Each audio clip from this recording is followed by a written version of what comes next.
খুব ভোরেই ঘুম ভেঙে গেল। উঠে নামাজ আদায় করে নিলাম। পাখিদের কিচিরমিচির শব্দ পুরো শেখমহলে স্নিগ্ধতা ছড়াচ্ছে। আজ মনটা অনেক ভালো, যদিও কালকের ঘটনা স্মৃতিতে বিচরণ করে। মন ও মস্তিষ্কের প্রশ্নের উত্তর খুঁজতে গিয়ে অজানা হারিয়ে যায়। তবুও সবকিছু এক সাইডে রেখে আমাকে এগিয়ে যেতে হবে। ভাবতে হবে আমার সাথে ঘটে যাওয়া এটা একটি অ্যাক্সিডেন্ট, আর পরিকল্পনা হলে সময় আবারও সবকিছু সামনে নিয়ে আসবেই। সেই অপেক্ষাতেই না হয় থাকি। হাঁটতে হাঁটতে বাগানের দিকটা এলাম। কৃষ্ণচূড়া গাছগুলোতে বেশ ফুল ফুটেছে, আর কিছু কিছু ফুল ঝরে পড়েছে। ঝরে পড়া ফুলগুলো বাগানের ঘাসের উপর নিজেদের অন্য এক রূপ মেলে ধরেছে। পাখিরা গাছের মগডালগুলোতে আনন্দ মেতে উঠেছে। হালকা বাতাসে আমার খোলা চুলগুলো পূব আকাশে উঠন্ত সূর্যের মিষ্টি রোদ চারদিকে ছড়িয়ে ছড়িয়ে পড়েছে। নিতান্তই বলা যায় প্রকৃতি তার সৌন্দর্যের অন্য রূপে আমাকে মুগ্ধ করছে। আমি ঘাসের উপর থেকে বেছে বেছে সুন্দর সুন্দর পাপড়িগুলো সংরক্ষণ করছি।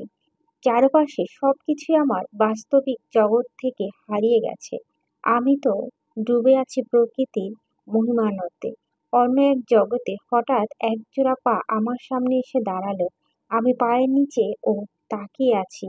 পা থেকে চোখ, পা জোড়া মালিকের দিকে তাকালাম, চমকে উঠলাম। দু পায়ে ভর দিয়ে বসেছিলাম।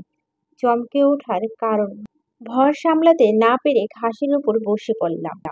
সমুদ্র, তোর এই কৃষ্ণচূড়া ফুলের পাপড়ি কুড়ানো বদ অভ্যাসটা গেল না বলেই সেও ঘাসের উপর বসে পড়ল। ঘামের টি শার্টটা শরীরের সাথে লেপ্টে আছে। এমনিতেই সাদা টি শার্ট, তার উপর ঘাসের ভেজা টি শার্ট, এর ওপর শরীরের পেশি ভাঁজগুলো স্পষ্ট ফুটে উঠেছে। নিশ্চয় উনি জগিং করে সরাসরি আমার সামনে এসেছে। আমি মাথাটা উঁচু করে সরাসরি তার চেহারার দিকে না তাকিয়ে শরীরের দিকে তাকালাম।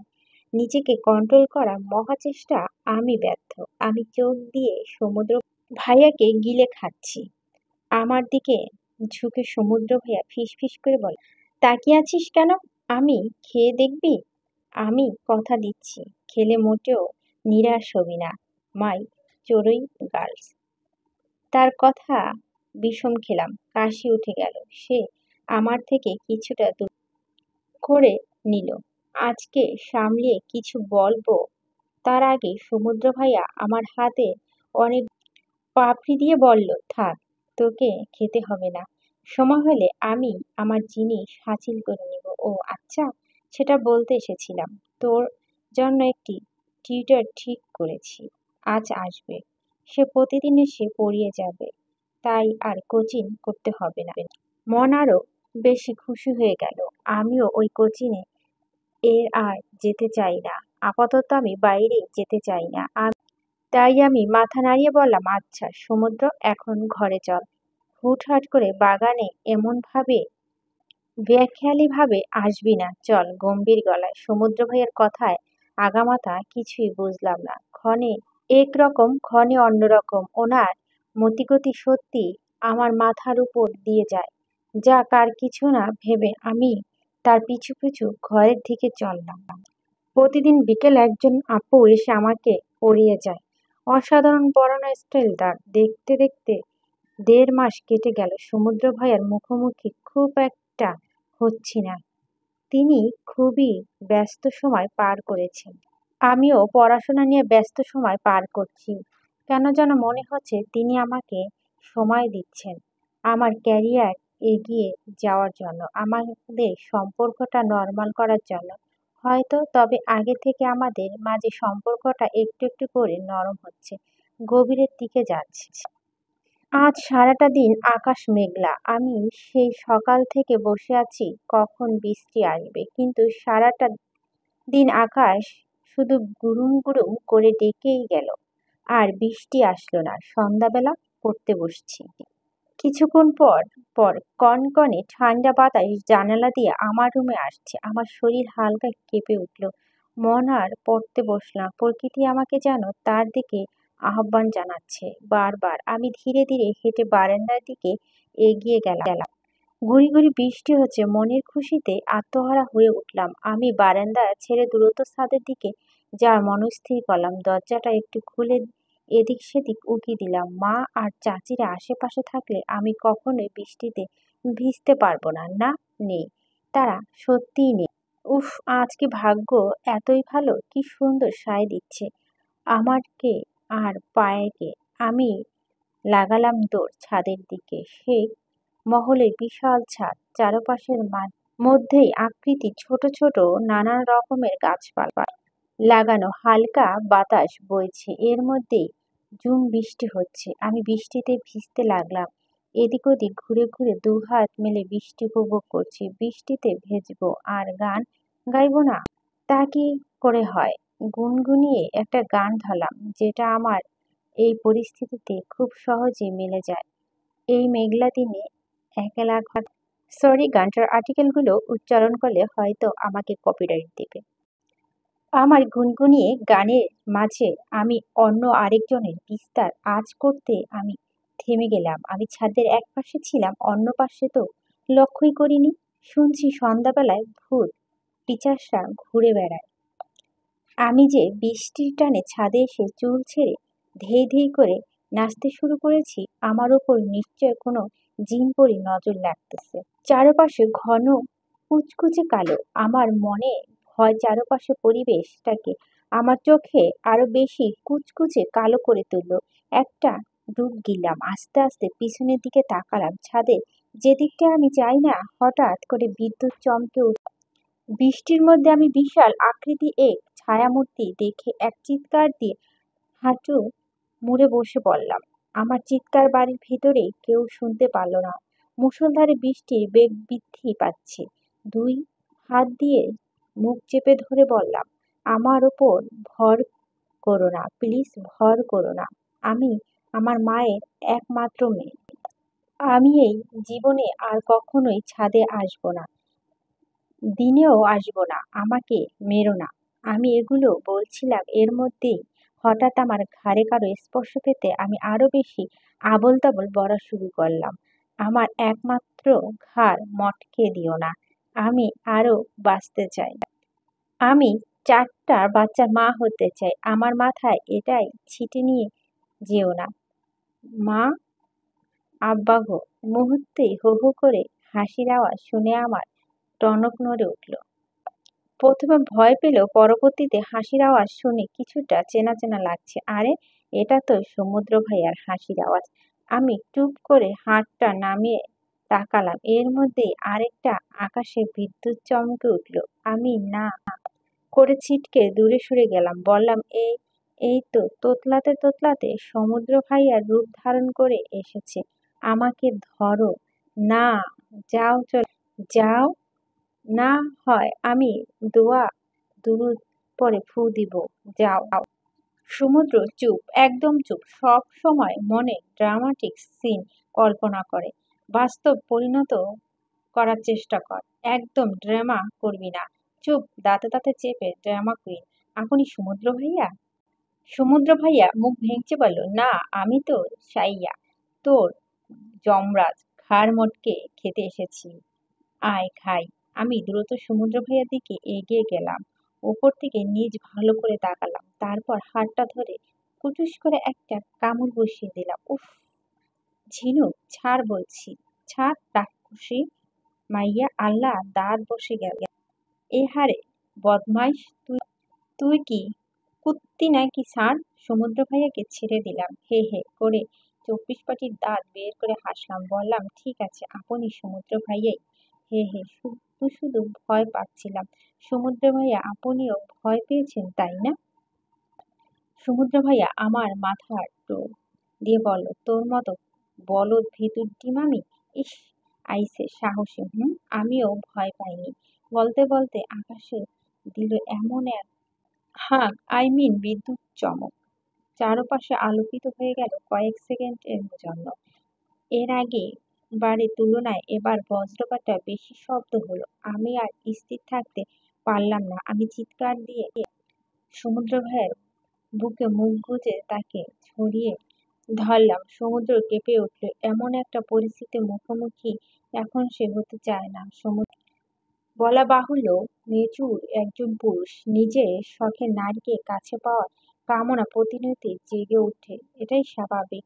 তবুও সে নিজেকে নিয়ন্ত্রণ রাখার হাজারো ব্যস্ত কৌশল অবলম্বন করে বরাবর। ঝিনুকের কাছ থেকে ও দূরে থাকার একটি গুরুত্বপূর্ণ একটা পয়েন্ট।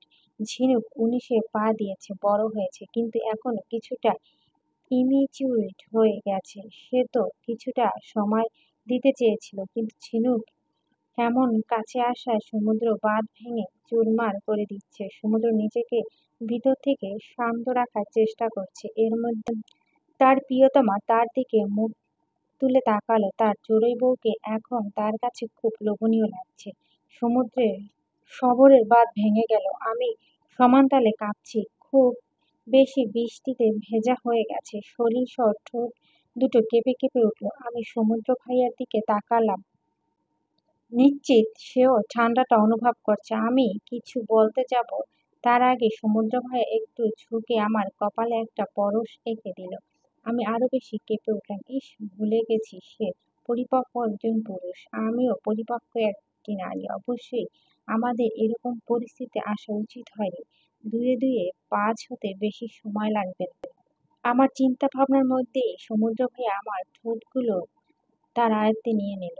সেদিনের থেকেও ও আজ আরো বেশি গভীরভাবে আমাকে চুম্বন করেছে। তার হাত দুটো আমার কোমরের ওপর রাখতেই আমার শরীর রন্ধে রন্ধে শিহরণ তীর তঞ্জনের মতো খেলে উঠল। আমি মুহূর্তেই সবকিছু ভুলে গেলাম, অন্য এক জগতে হারিয়ে গেলাম। সমুদ্র গভীরভাবে তার চড়ুই বউকে নিজের মধ্যে জড়িয়ে নিল। সমুদ্র তার প্রিয়তমার কোমর সহ কিছু স্পর্শকাতর স্থানে হাত রাখতে প্রিয়তম আরো বেশি নেশালো অবস্থায় তাকে আহ্বান করল। সমুদ্র মন ও শরীর চাচ্ছে প্রিয়তমাকে সম্পূর্ণ নিজের করে পাওয়ার জন্য, কিন্তু মস্তিষ্ক অন্য কিছু বলছে। মস্তিষ্ক তাকে বলছে তার প্রিয়তমাকে আরো কিছুটা সময় দিতে। মন ও মস্তিষ্ক লড়াইয়ে সমুদ্র মস্তিষ্ককে টিস প্রদান করল। দীর্ঘ মিনিটখানে চুম্বন করার পর দুজন প্রাপ্তবয়স্ক নারী পুরুষই হাঁপিয়ে উঠেছে। আমি সম্পূর্ণ অন্য এক জগতে ডুবে আছি। সমুদ্র ভাইয়ের ছোঁয়ায় আমি অন্যরকম অদ্ভুত শিহরণের সাথে পরিচয় হয়েছি। হৃদয় স্পন্দ বেড়ে যায়, 4 গুণ দ্রুত চলছে। আমার এরকম শিহরণ ভালো লাগছে। আমি গভীর থেকে গভীরতর নেশা হারিয়ে যাচ্ছি, হাঁপিয়ে গেছি। সমুদ্র তার প্রিয়তমার কপালে কপাল রেখে গভীর নেশালো কণ্ঠে বলে, চড়ুই, আমাকে এরকম উত্তেজিত না করলে পারতি। নিজের মতো আমাকেও এলোমেলো করে দিচ্ছিস তুই। তুই জানিস না আমার কত কষ্ট হচ্ছে। সমুদ্র ভাইয়ার গভীর কণ্ঠস্বর পেয়ে আমার নিঃশ্বাস আরো বেড়ে গেল। এটা কেমন নেশাময় কণ্ঠস্বর! আমি চোখে খুলে তার দিকে তাকালাম। সমুদ্র ভাইয়া চোখ বন্ধ করে আছে হয়তো। আমি তার গালে খোঁচা খোঁচা দাড়ির ওপর হাত রেখে বললাম, সমুদ্র ভাইয়া।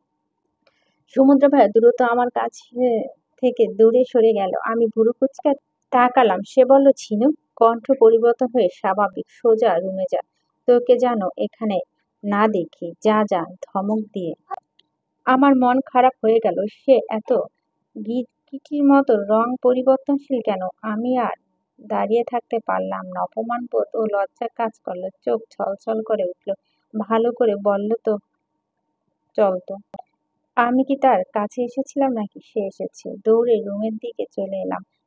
সমুদ্র জানে ঝিনুক কষ্ট পেয়েছে খুব, কিন্তু তাছাড়া যে অন্য উপায় ছিল না। মিনিট 5 পর সমুদ্র ও নিচে চলে গেল। প্রকৃতি যেন অন্য এক খেলা খেলতে বসেছে। মুষলধারে বৃষ্টির বেগ আরো বৃদ্ধি পেল। সারা রাত ধরে বৃষ্টির বাতাস চলতেছে থাকলো। বিয়ে নামক পবিত্র বন্ধনে আবদ্ধ থেকেও এই দুই নরনারী দুই রুমে মন খারাপ করে রাত্রি যাপন করল। কাল রাতে লম্বা ঝড় বৃষ্টি যাওয়ার পর সুন্দর স্নিগ্ধ এক সকালের আগমন। বৃষ্টি যেন প্রকৃতিতে নতুন করে জাগিয়ে তুলছে। সেই সকাল উঠেছে। এখনো বই হাতে নিয়ে মনোযোগ দিয়ে পড়ার চেষ্টা করছি। ঘড়ির কাঁটা সকাল 8টা বাজে। কিছুতেই পড়ায় মন বসাতে পারছি না। রাতের ঘটনা বারবার মনে পড়ছে। এই অদ্ভুত কষ্ট মনে হানা দিচ্ছে। তার উপর মন লজ্জা পাচ্ছে। মস্তিষ্ক রেড সিগন্যাল দিচ্ছে সমুদ্র ভাইয়ার সামনে যেন না যায়। কিভাবে তার চোখে চোখ রাখবো? ইস, কি লজ্জা! কাল এমন অপ্রত্যাশিত ঘটনা না ঘটলেও কি হতো? যাই হোক, যেখানেই আমি আর সমুদ্র ভাই একসাথে থাকবো সেখানে অদ্ভুত অদ্ভুত কাণ্ড ঘটবে, তা না কি করে হয়? তাই তো এখনো ড্রয়িং রুমে খেতে যাইনি। এর মধ্যে একসাথে সকিনা এসেছিল, খাবার খাওয়ার জন্য ডেকে গেছে। আমি বলছি পরে খাবো, কিন্তু কৌশলে সমুদ্র ভাইয়ের কথা জিজ্ঞেস করেছিলাম সে আছে কিনা। সকিনা মেয়েটি উত্তর না দিয়ে খিলখিল করে হেসে উঠল। রাগে দুঃখে ওর রুম থেকে বের করে দিলাম। কলমের ছিপি মুখে নিয়ে ভাবছি কি করে নিচে যাই। নিশ্চয় নিচে গেলে ওনার সামনে পড়তে হবে। আহ, কি যন্ত্রণা! কিন্তু আজ না হোক কাল, কাল না হোক পরশু, সামনে তো পড়তেই হবে। সবকিছু বাদ দিয়ে নিচে যাওয়ার জন্য মনস্থির করতেই আমার রুমে কারো প্রবেশ। ধ্যান ভাঙল। প্রবেশকারীর দিকেই তাকাতে চোখ ছানা বড় হওয়ার উপক্রম। যার সামনে যাওয়া নিয়ে এত ঝড় বৃষ্টি মনে ঘুরপাক খাচ্ছে তিনি আমার রুমে হাজির, তাও মুখে দুষ্ট হাসি নিয়ে। আমার চোখ তার চোখে পড়তেই আমার মন বাগানে লজ্জা হানা দিল। আমি বইয়ের ভাঁজে মুখ গুজলাম। সমুদ্র, বাহ, লজ্জাও পাস নাকি? জানতাম না তো। দেখি দেখি তোর লজ্জা মুখখানা দেখে একটু। উফ, শয়তান মার্কা বেটা মানুষ, ওনার কি একটুও লজ্জা করছে না? রাতে এমন কাণ্ড ঘটে গেল আর উনি এমন ভাবখানা করছে যেন কিছুই হয়নি। আমাকে বলছে লজ্জা পাচ্ছি কিনা। এমা, উনি তাহলে লজ্জা পাচ্ছে না? আরে বেটা মানুষের তো লজ্জাই নেই। ধ্যাত, ভুলে গেছি। সেকেন্ডের মধ্যেই অনেক ভাবলাম, আমি একা লজ্জা পাবো কেন? মন মস্তিষ্ক যুদ্ধ ঠেকিয়ে বইটা নিচে নামিয়ে দিলাম। ভেতর থেকে বরাবর স্বাভাবিক থাকার চেষ্টা করছি। সমুদ্র ভাইয়া আমার সামনে খাবারের প্লেট রেখে অন্য চেয়ারে টেনে বসে পড়ল। আমি লম্বা একটা নিঃশ্বাস ফেলে তার দিকে তাকালাম। তিনিও আমার দিকে চোখ নিবিনিবু করে ভ্রু কুঁচকে তাকালো। এই নজর শরীরে বিষকাঁটার মতো বিচ্ছে, তাও এড়িয়ে বললাম, সমুদ্র ভাইয়া, হে হে। ৩২ পাটি দাঁত বের করে হাসার চেষ্টা করে, আমি তো খাবার খেতে নিচে যাচ্ছিলাম। আপনি শুধু শুধু কষ্ট করে কেন নিয়ে এলেন? বড় একটা হাসি দিয়ে সমুদ্র ভাইয়া বলল, তা তো দেখতেই পেলাম এতক্ষণ ধরে, যে কিনা সকাল সকাল খাবার খাওয়ার জন্য আগে আগে খাবার টেবিলে হাজির থাকে, সে কিনা লজ্জা আমার জন্য নিচে যেতে চাচ্ছে না। বাহ, গাল দুটো লাল টমেটো করে রেখেছিস কার জন্য? বাই দা রাস্তা, আমাকে দেখে লজ্জা পাচ্ছিস নাকি? দেখ তো, তাই মনে হচ্ছে। লাভ নেই, লাভ নেই, সবে তো শুরু। এর থেকেও গভীর কিছু হবার সম্ভাবনা বেড়ে গেছে। ওনার কথা বিষম খাবো নাকি কিছু হয়নি এমন ভাবখানা করে থাকবো বুঝতে পারছি না, তবে আমি ডিসিশন নিলাম বিষম খাবো। সত্যি সত্যি বিষম খেলাম। এমনই বিষম খেলাম কাশি উঠে গেল। সমুদ্র ভাইয়ের পিঠে হালকা চাপড় মেরে পানি ভর্তি গ্লাস এগিয়ে দিল। আমি কোনো মতে পানি খেয়ে তার দিকে বড় বড় চোখ করে তাকালাম। উনি মুখে ভঙ্গিমা এমন করে রেখেছেন যেন আমাদের মাঝে এমন কিছুই হয়নি। এগুলো প্রতিদিন ঘটে যাওয়া কমন একটা ব্যাপার। দুধভাত সমুদ্র, খাবার খেয়ে নে। আমি চাই না তোর মাঝে দুর্বলতা আসুক। দুর্বলতা আসলে হবে কি করে? তোর না বাচ্চার মা হওয়ার শখ? দুর্বল হলে তো হবে না। বাচ্চার মা হওয়ার আগে কত প্রিপারেশন বাকি আছে। খুবই হেমনি কাজ। ইস, ভাবতে কষ্ট হচ্ছে আমার। কত হেমনত না করতে হবে আমার। খুব তো আমাকে পচা বাঁশ বলেছিলিস। দেখলি কাঁচা বাঁশের থেকেও আমার স্ট্যামিনা। তা কাল রাতে তো লাফ দিয়ে উঠে সমুদ্র ভাইয়ের মুখে চেপে ধরলাম। এ কি নির্লজ্জ মানুষ রে বাপু! এতক্ষণ যা যা বলল তা কম ছিল যে কাল রাতে এমন ঘটনা মুখে পুনরাবৃত্ত করতে চাইছে। আল্লাহ রে, তুমি মোরে কার পাল্লায় ফেলছো? ঠোঁট উল্টে বললাম, সি সি, লজ্জা করে না? ঠোঁট কাটা নির্লজ্জ বেশরম এমপি মশাই, আমনে সব দোষ। আমি আমি তোতলা তোতলা শুরু করলাম। সমুদ্রবায়ের হাত উল্টো দিকে নিয়ে আমাকে তার কোলের উপর বসিয়ে দিল।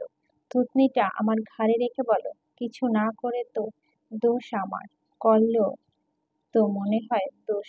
বস্তা মাথায় নিয়ে ঘুরতে হবে। বউ তো লজ্জাবতী গাছের মতো, ছুঁয়ে দিলি।